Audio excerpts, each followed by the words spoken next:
मैंने जय जगन्नाथ। मु वर्षा आपण मानक वेलकम करुच्ची आमर न्यू यूट्यूब चैनल वर्षा कानू ऑडियो ब्लॉग्स को। तो आज हूँ मार्गशीर मास शेष गुरुवार। तो मत तो भल झटी बनैबा आसेनी, तथापि भल बनैबा चेष्टा कर पूजा कर सारिया परे पिठापଣା बनैबारे लागि पड़ली। तापरे आमे होछु ओडिया, 12 मासरे आमे 13 पर्व पालन करू। से पुणी आज मार्गशीर मास शेष गुरुवार, ताहले कौन टे पिठापଣା न करले भल लागिवो। सेथिपाई मु पिठा बनैबारे लागि पड़ली।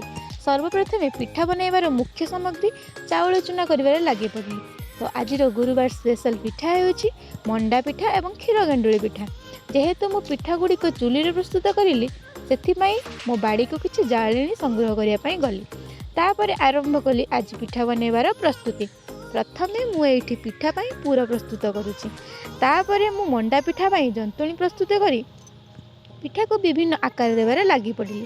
तापर चुली लगे माटी हंडारे पानी गरम करी पिठा को सिझेली। एबे प्रस्तुत हो गला आमर पुरदिया मंडा पिठा।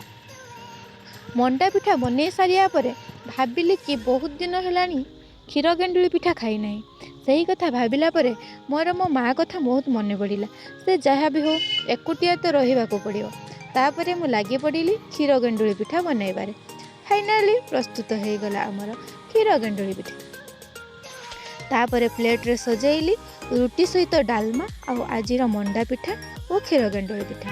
सतरे बहुत टेस्टी थिला।